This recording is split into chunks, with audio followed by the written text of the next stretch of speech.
Wife demands I split son's paycheck. DW. Her son cause I shouldn't play favorites. It's escalating. Alright, so things at my house are getting seriously messy, and I'm talking about the kind of mess that's hard to clean up. Here's what's going down. I've got two sons living at home. My biological son, who's 17, and my stepson, who's 19. Both of these guys have part-time jobs in retail, and they started working around the same time. But my stepson got his job first because, well, he's older, and he just landed one quicker. Here's the twist. When my biological son started bringing home paychecks, I made a decision to stash away 30% of his earnings. Sounds a bit strict, right? But it wasn't for nothing. I wasn't just hoarding his cash for no good reason. I was secretly building up a fund for him to use later on something big, like a car. He knew I was taking some money, but he didn't know all the details. And I kept it under wraps because I wanted it to be a surprise. Now, my wife knows I do this, and she's been cool with it because we keep our money matters separate. She's had some tough times in the past with money and relationships, so I never push too hard on combining our finances. Fast forward to now, my son is about to hit 18 and has been daydreaming about buying his own car. He's been saving up from what's left of his paycheck after I take my cut, thinking he's got a certain amount to spend. So, the other day we sat down to talk about how much he could actually afford, and that's when I dropped the news. He had way more cash than he thought because of the stash I'd been saving on the side. Man, you should have seen his face. He was so pumped that he actually picked me up in a huge bear hug that nearly broke my back. But here's where everything starts to go off the rails. My stepson hears about this whole car fund thing and feels like he's getting the short end of the stick. He thinks I'm playing favorites with my bio son. Then, out of nowhere, my wife hits me with this idea. She thinks I should split my son's car fund between him and her son to make things fair.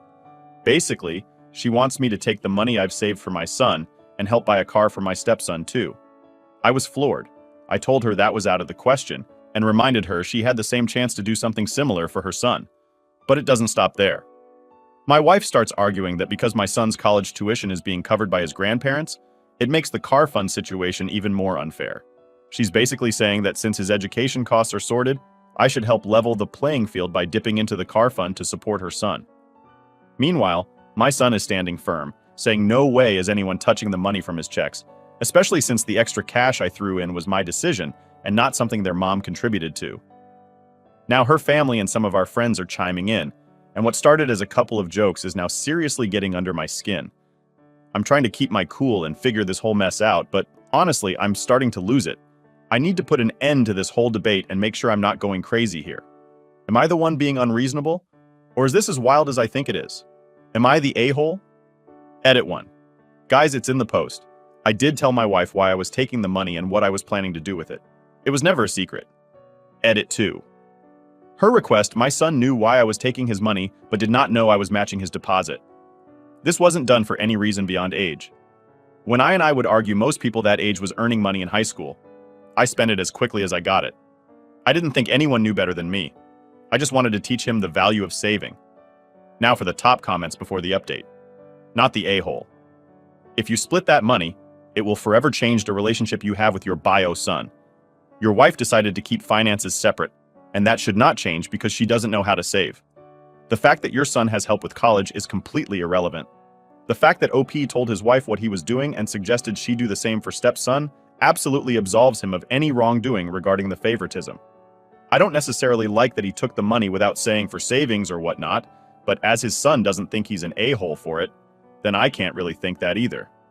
Not the a-hole I am sick and tired of entitled people thinking they're owed something they never worked for.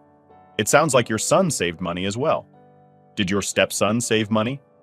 You took 30% of your son's income, and he never objected or at least did not know why you wanted it. Your wife and stepson had the opportunity to do the same. She keeps her finances separate because of prior abuse by a third party. If she knew you were taking the money that she ever asked, his grandparents paid for his college education. This has nothing to do with you or the other parties. So now they're trying to manipulate you and make you feel guilty for being a good parent. Screw them. OP says, stepson wasn't super wasteful or anything, but he never saved much. He would save for a while, but that was to buy something he wanted. Like if you wanted a Jersey or Apple product, he would save for it and spend it. He knows how to save, but I don't think he understands rainy days. She knew why I was doing it. She just thought that I should let him keep it all so he could enjoy his youth more. I understand that, but a young person can wait an extra paycheck for most things: a reliable car, or the ability to travel the country/world while young is something else. Comment. Okay, so she knew about it and wanted him not to save and spend the money. But where does she get off saying her son was shortchanged? It never occurred to her. And by example, that stepson, that saving might be a good idea. OP says, "This is where I'm lost. I don't understand how they're making this leap of logic. She was in a very bad relationship years before we met, and she's very serious with her finances, so it confuses me too." Update 1. Man, things have really gone south lately, and it looks like my marriage is pretty much over. Here's what's been going down. My wife packed up and went to stay with her sister. She's super upset because her son, my stepson, saw a post that kind of blew up and he had a big reaction to it. Things escalated quickly, and now she's staying away. The stuff she said to me during that blow-up, well, I just don't see how we can get past it. It's like some lines you just can't uncross, you know? She's got a bit of a financial cushion because of the mortgage payments I've been making. I've basically been the one footing the bills, so now that we're heading towards a divorce, I figure I'll be looking to claim half of that investment back. It seems only fair, right? My cousin, who's a lawyer, gave me the heads up a few years back that I should be entitled to half the house if it ever came to this. So, I guess it's time to start getting my ducks in a row legally. Now, on the flip side of things, there's my son. A while back, I set aside some money for him. It was supposed to be a kind of nest egg or something for him to fall back on. I never really told him about it because I wanted it to be a surprise, something he could lean on when he really needed it. Well, he's decided to use some of that money to buy himself a nice car and save the rest for his college years. He wants to be able to focus on his studies without worrying about money, which I think is pretty smart. When I told him about the money, I was a bit nervous. I made these decisions without giving him a choice, just assuming what would be best for him. But he just laughed it off and joked that if I hadn't put it away for him, he'd probably have blown it all on a MacBook and gained about 20 more pounds from sitting around using it too much. I told him I'm really proud of him, proud of how he's handling the money and thinking about his future. It was a good moment, a little bright spot in all this mess. It's tough, seeing my marriage crumble and all, but seeing my son mature and make these smart choices, it gives me a bit of hope. It's like even though some parts of your life are falling apart, other parts are just starting to bloom. So I guess now it's just about moving forward, dealing with the divorce, and making sure I'm there for my son in whatever way he needs. Update 2. So, things have taken a turn for the absolute worst.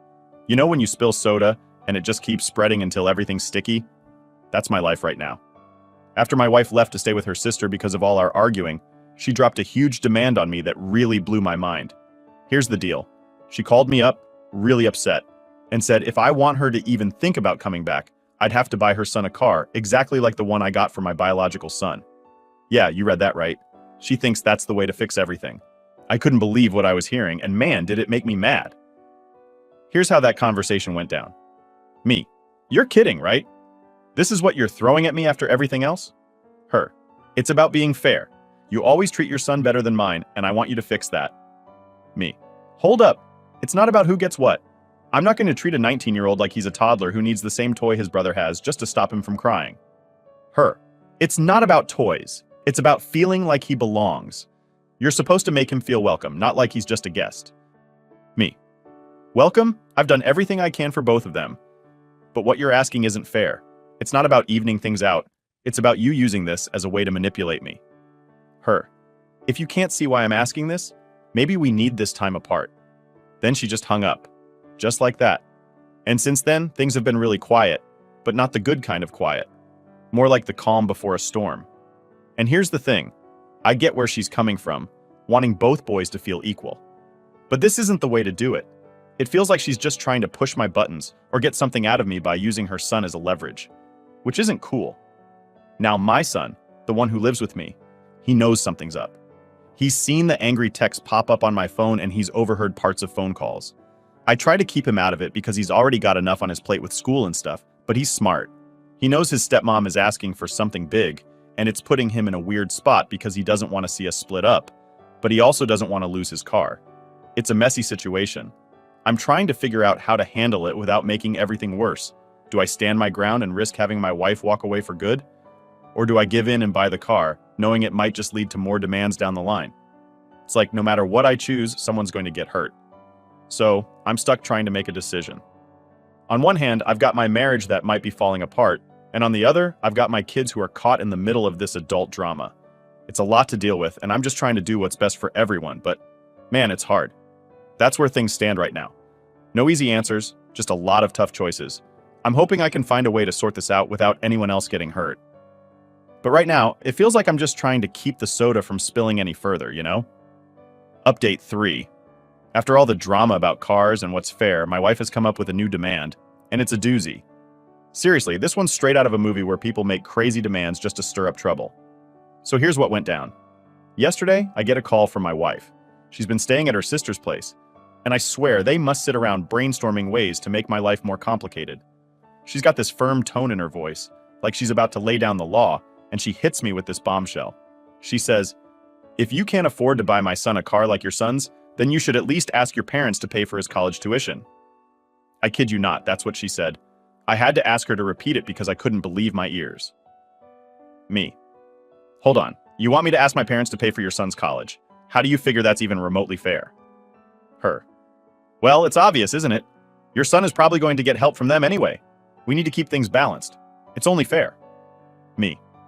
Look, them helping out my son, their grandson, is one thing. But asking them to pay for your son, who they hardly know, that's a whole different ballgame. Her. What's the big deal? It's just money, and they have it. It would show that you care about my son as much as yours. Me. It's not just money. It's a lot of money. And it's not about caring. This is about what's reasonable. You're asking for too much here. Her. I'm only asking for you to make an effort. My son feels left out, and this could really help. Me. This is not the way to handle it. You're asking me to put my parents in a really awkward position. Her. Maybe if you explained it to them, they'd understand. It's all about family, right? Me. That's not their responsibility. You can't just declare that someone else should pay for your child's education. Her. Well, I think it's worth asking. If you don't, it just shows where your priorities are. I was so frustrated that I just ended the call. I mean, how do you even respond to that? It's like she's living in another world where she can just make these wild demands and expect everyone to jump. After hanging up, I sat there just trying to process it all. It feels like she's turned into someone I don't even recognize anymore. Like, imagine your friend turning into a cartoon villain who's always plotting some crazy scheme. That's what it feels like. I spent the rest of the evening thinking about how to deal with this without causing a huge blow-up. I talked to a couple of friends about it, and they were just as shocked as I was. They agreed that it's an unreasonable ask and that I was right to stand my ground. They also suggested that maybe it's time to think about where this relationship is headed if things are getting this out of hand. Meanwhile, my son has been keeping to himself mostly. He's caught bits and pieces of these conversations, and it's tough on him. He feels stuck in the middle, which is the last thing I want. He's trying to focus on school and his future, but all this drama keeps spilling over, and it's a lot for him to handle. So, that's where I'm at. Stuck between a rock and a hard place, trying to keep the peace but also stand up for what's right. It's a mess, and I'm just doing my best to navigate through it all without making things worse. No easy solutions, just a lot of tough decisions and hoping for the best. Update 4. Well guys, here's the latest, and man, it's a big one. I've officially hit my limit with all the craziness, and after a lot of tough thinking and some really deep conversations with my closest friends and even a counselor, I've decided to file for divorce. Yep, it's actually happening. I never thought I'd be the guy to say this, but enough is enough. Let me back up a bit and tell you how this decision came about, because it wasn't overnight. After my wife demanded that my parents pay for her son's college tuition, like it was the most normal thing to ask, it made me stop and really look at what our marriage had become. It felt like I was in a constant state of negotiating with her, always trying to dodge the next outrageous request. So I started by talking to a lawyer, just to understand my options. I needed to know what divorce would involve, especially with kids in the picture, even though one is technically my stepson. The lawyer laid it all out, the steps, the costs, and what rights I have, which made things a bit clearer for me. After a lot of soul-searching, I got the papers drawn up. Sending them to her wasn't easy. I felt this huge mix of emotions, relief, guilt, sadness, you name it. When she got the papers, well, let's just say she didn't take it quietly. She called me up and the conversation was intense. Her, "What is this? Are you seriously doing this?"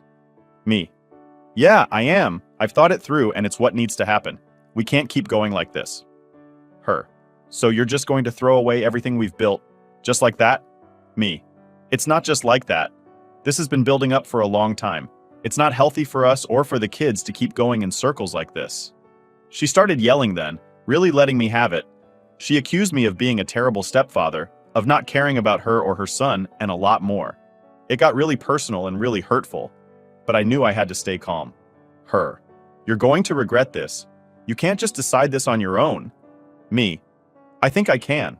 I think it's the best for both of us. And deep down, you know all this fighting isn't good for anyone. Her. You're so selfish. You only ever think about yourself and your son. That's when I realized no matter what I said, it wasn't going to change her mind or how she saw the situation. So I ended the call. I just hung up because nothing good was going to come from more yelling. The house has been super quiet since then. Kind of like the quiet you get after a big storm passes. It's weird, but also a bit peaceful, knowing that a decision has been made, even if it's a hard one. My son, bless him, has been an absolute champ through all this. He's been worried, sure, especially about what it means for us moving forward. We've had some really long talks, just sitting on the couch talking about everything. I told him that no matter what happens, I'm here for him, and we'll get through this together. He's been really mature about it all, and I'm super proud of how he's handling things. It's not easy, but we're trying to focus on the future, on something better than the constant stress we've been living under. So now it's about taking each day as it comes. There's a lot to sort out with the divorce, legal stuff, figuring out living arrangements, all that. But for the first time in a long while, I feel like I'm taking control back, making a decision that's truly mine. It's scary, but also freeing in a way I didn't expect. And that's the update. Big changes, tough times, but hopefully, a light at the end of this tunnel. Thanks for sticking with me through this roller coaster. Here's to better days ahead, however they come. Update 5. My soon-to-be ex-wife decided to make a surprise appearance at my house yesterday, and let me tell you, it was like something out of a movie.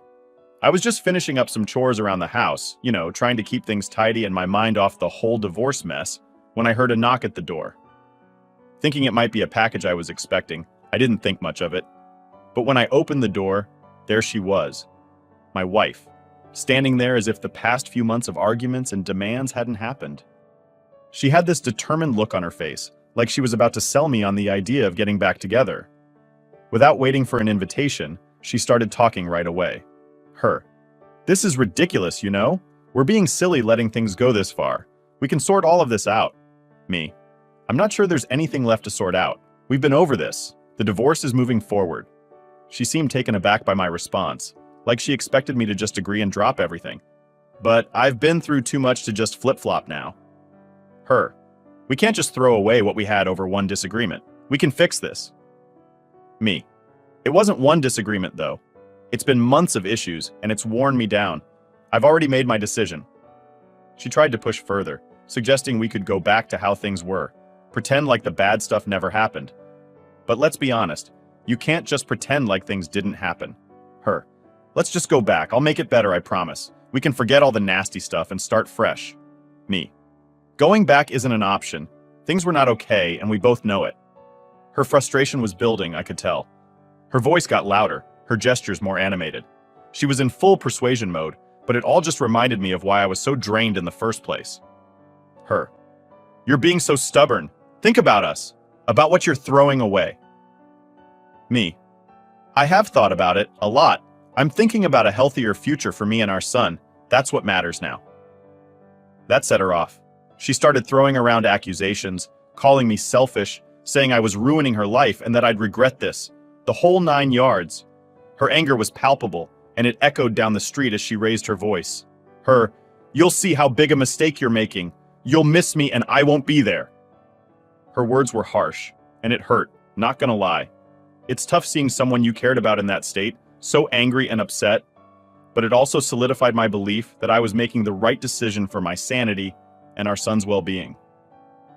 After what felt like an eternity of back and forth, she finally stormed off. The door slam that followed was like the period at the end of a very long, very stressful sentence. It shook the frame and probably startled the neighbors. Once the door closed behind her, I just stood there for a minute, trying to process the whirlwind that had just hit. It was a lot to take in. Eventually, I went back to my chores, but my mind was racing the whole time. The house felt quieter after she left, almost too quiet, like when the power goes out and you suddenly realize how noisy electricity is. It gave me a lot of time to think about everything, about how moving forward means making tough choices, even if they lead to tough conversations like the one I just had. So that's the latest chapter in this saga. It's been one heck of a ride, and while I wish it were smoother, I'm just focusing on the road ahead. It looks like it's going to be a solo journey for a while, but maybe that's for the best. Thanks for sticking around for the update. Here's hoping for some peace and quiet in the next one. Update 6. Hey everyone! I got some big news to share in this latest update. My divorce is officially final. It's been a long and winding road, filled with ups and downs, but we finally closed that chapter. Let me tell you, it feels like I'm starting a whole new phase of my life, and I'm here to share all the details with you. The whole process of finalizing the divorce was pretty intense. There were countless meetings with lawyers, lots of paperwork, and a ton of back and forth discussions to sort everything out fairly. We had to decide on how to split everything we owned together, which wasn't easy. But in the end, she got her half, and I got mine. It was all very structured and by the book, which was honestly a relief given how heated things had gotten between us. On the day everything was signed off, it felt surreal. I walked into the lawyer's office feeling a mix of nerves and relief. It was like heading into the last exam of the school year, knowing that summer was on the other side. We sat down, signed document after document, and with each signature, I felt a little piece of the stress float away. Walking out of there, I was officially no longer married. It was a weird mix of sadness for what was ending and excitement for what was to come. There was definitely a sense of closure, knowing that all the arguments and disagreements were behind me now. Coming back home after everything was finalized was strange. The house was quieter, just me now. It gave me a lot of time to think about the whole journey, all the crazy demands, the tense arguments. It was a lot. I felt relieved that it was all over. It was like finishing a really tough video game level and seeing the level complete screen. With the divorce in the rearview mirror, I started to rediscover things about myself that I had put on hold. I got back into reading, picked up some new books that had been sitting on my shelf gathering dust. I started watching some series I'd missed out on. It was nice to just sit back and enjoy things without any drama hovering over me. I've also been reconnecting with friends. Had a few guys over for a game night last week, and it was a blast. It's amazing how much you miss just hanging out and laughing with friends when life gets too serious. Most importantly, I've been spending a lot of quality time with my son. We've been talking more, not just about the big stuff, but also the little everyday things. It's been great to reconnect and build our relationship stronger during this new phase of our lives. He's been really resilient through everything, and seeing him adapt and stay positive has been a huge comfort to me. Looking ahead, I'm thinking about what's next for me. Maybe some new hobbies, or even planning a little trip somewhere to clear my head and get a fresh perspective. I'm not rushing into anything, just taking it one day at a time and seeing where life takes me. And you know what?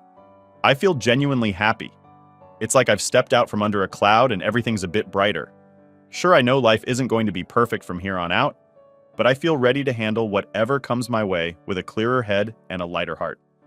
Thanks so much to all of you for following along with my updates, for your advice, and just for being there. It's made a huge difference, knowing I've got a bunch of folks rooting for me. Here's to new beginnings and whatever adventures lie ahead. I'll keep you all posted, and hopefully, the next update will be filled with some fun new stories. Cheers to moving forward, everyone. Last update. Hey everyone, I know it's been a while since I last dropped an update here, and I've seen a bunch of you asking how things have been going. Well, strap in, because I've actually got some really good news to share this time around, and it's a welcome change from the usual drama. Since the divorce wrapped up and all that stormy weather passed, life has been surprisingly peaceful. I've been putting a lot of energy into just enjoying the quiet moments, hanging out with my son, and catching up on all the little pleasures I missed out on during the rough patches. We've been doing a lot of fun stuff together, hiking, watching movies, and even started a little weekend project building a model train set. It's been great seeing him so upbeat and involved. But here's the best part. I've met someone new. Her name's Emily, and she's absolutely wonderful. How we met is actually a funny story. A friend of mine, who's also a bit of a matchmaker, had been telling me about Emily for weeks, saying things like, "You've got to meet her, you two would really hit it off." I was a bit hesitant at first because, just coming out of a divorce and all. But I finally agreed to a casual meetup over coffee. We met at this cozy little cafe downtown that she picked out. It's one of those places with a lot of quirky decorations and a chill vibe. We ended up talking for hours. I mean, it was one of those conversations that just flows, We talked about everything, from our favorite books, turns out we're both huge fans of mystery novels, to our adventures traveling to different countries, to our love for cheesy 80s movies. She has this great sense of humor and an infectious laugh that just makes you want to keep chatting. Now, the really special part about Emily is how she is around my son. From the get-go, she's been incredibly kind and genuinely interested in getting to know him. She's got this gentle, easygoing way about her that he really took to. The first time they met, we all went out for a simple lunch and then to the park. It wasn't anything fancy, just some sandwiches and a frisbee, but watching them interact was something else. They clicked almost instantly, laughing and joking around. It's not every day you see that kind of connection right off the bat. Since then, we've all spent more time together, and it's been really heartwarming to see their bond grow. Emily doesn't push herself into the mom role or anything like that. She's just herself, warm and friendly, and my son appreciates that.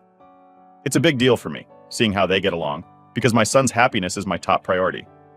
Emily and I have been taking things slow, just enjoying each other's company and letting things develop naturally. It's a nice, easy pace, and it feels right after everything that's been so hectic in the past. We've had a few more of those long coffee dates, explored some local museums together, and even had a couple of movie nights with my son. Honestly, I feel really happy and relieved. It's like a fresh start. It's still pretty early in our relationship, but I'm optimistic about where this is all going. She brings a lot of joy and laughter into our lives, and it's just nice to have that again. Thanks so much to everyone here for sticking with me through the ups and downs and for all your supportive messages and comments. It's been a wild ride, but knowing I had you all cheering me on made a big difference. Here's to new beginnings and hopeful journeys ahead. I'll keep you all posted on how things are going, and who knows, maybe the next update will be even more exciting. Cheers to brighter days, everyone.